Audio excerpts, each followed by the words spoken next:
10 for 10 for the week ending September 20, 2025. Want a quick 10-minute wrap-up of the week's compliance news? Well, this is the podcast for you, 10 for 10, where Tom Fox, the voice of compliance, wraps up 10 top compliance stories which occurred over the past week. If you don't know, Tom has a daily news podcast, appropriately called the Daily Compliance News, and 10 for 10 wraps up the week. So get up on a Saturday morning, have a great cup of coffee, and check out 10 for 10, the podcast which gives you the week's top compliance news. Are you interested in upping your game in compliance through the use of AI and machine learning technology? Well, check out my latest book, Upping Your Game, How Compliance and Risk Management Move to 2030 and Beyond. You can check it out in the show notes. I've got a link to the purchase at Amazon.com. Upping Your Game. Our first story today comes from the Financial Times, which reports that the Boston Consulting Group will train its staff on humanitarian principles and impose extra oversight on sensitive projects following an outcry over its work on a proposal to relocate Palestinians out of Gaza.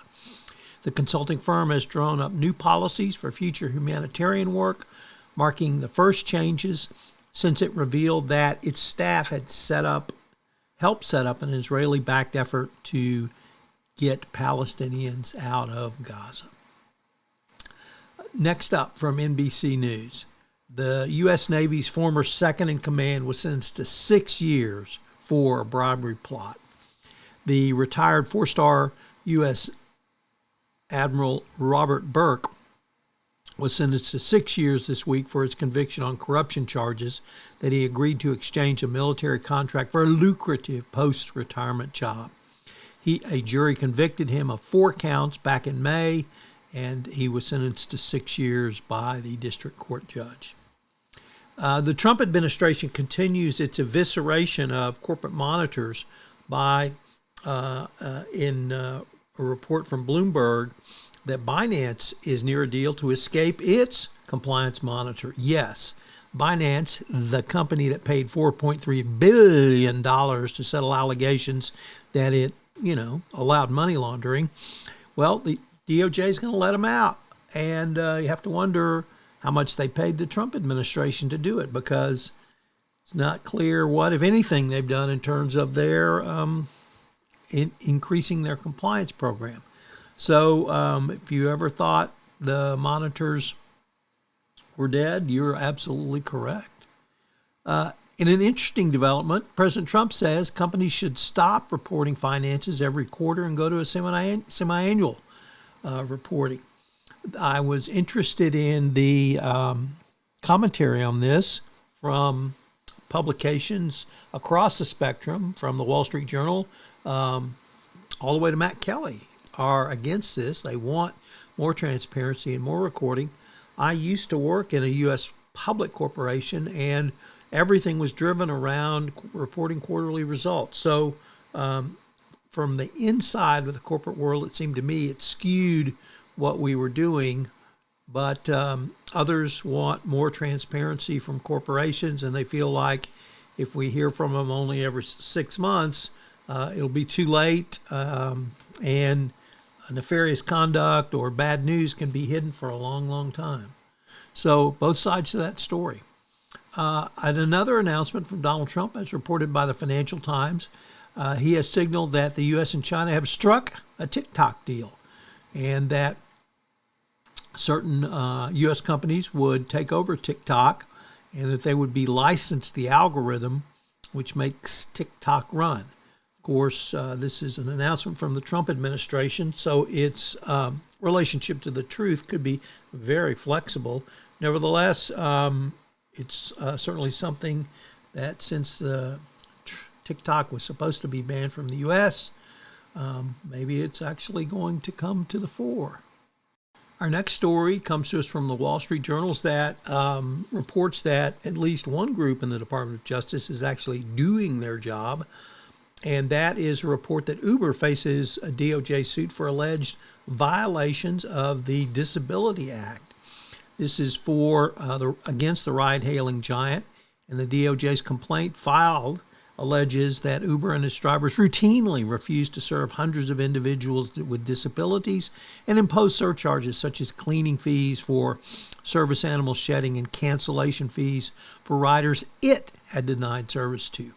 Uber is required to allow service animals to accompany individuals with disabilities, as well as riders with stowable wheelchairs and mobility devices.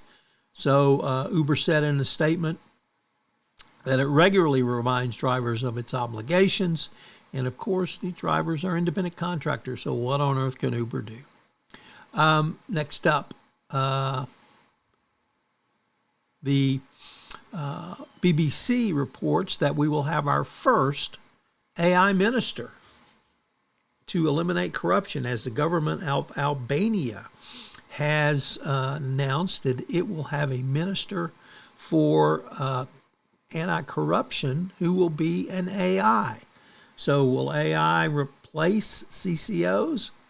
I don't know, but this is a very, very interesting development. And we're going to have to see how this plays out. But maybe CCOs need to be thinking about their next job move.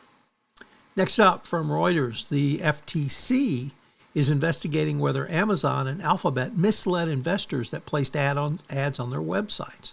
The investigations are being conducted by the FTC's Consumer Protection Unit and focus on whether the organizations properly disclose terms and pricing for ads. The FTC is seeking details about advertising auctions and whether it disclosed reverse pricing.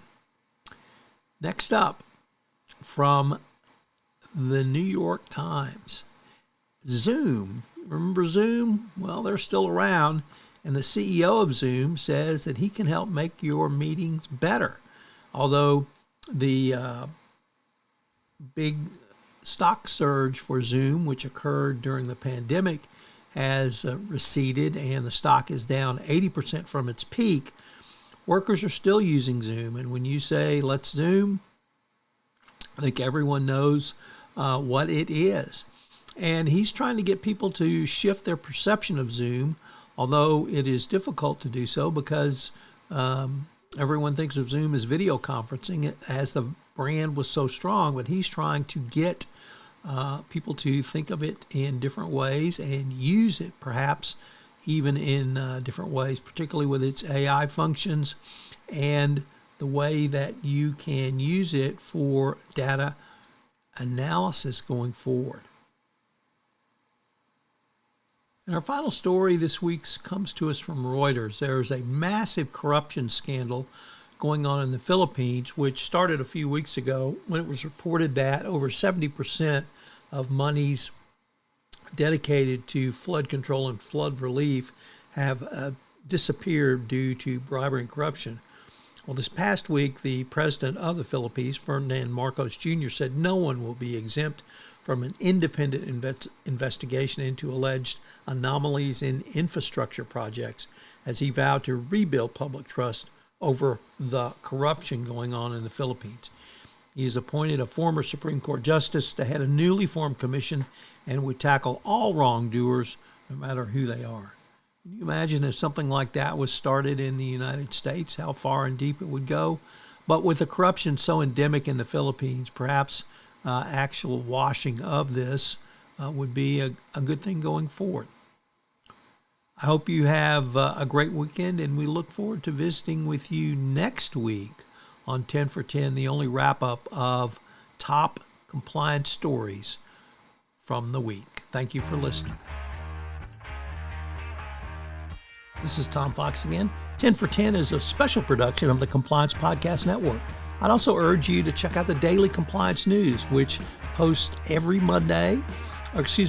week from Monday to Friday, where I give 4 curated stories of bribery, corruption, and compliance events that will allow you to help you start your day as well. So check out the Daily Compliance News and subscribe or rate and review to both 10 for 10 and the Daily Compliance News. Thanks so much for listening to this episode of 10 for 10. I hope you'll check out the newest podcast in the Compliance Podcast Network, the Compliance Tip of the Day. In Compliance Tip of the Day, I give a 5 to 8 minute summary of one tip that you can integrate into your compliance program or put together for greater compliance program efficiency. Finally, if you're a Sherlock Holmes fan, I am preparing a new season of Adventures in Compliance where I go through the 4 novels of Sherlock Holmes. Hear it on the Compliance Podcast Network.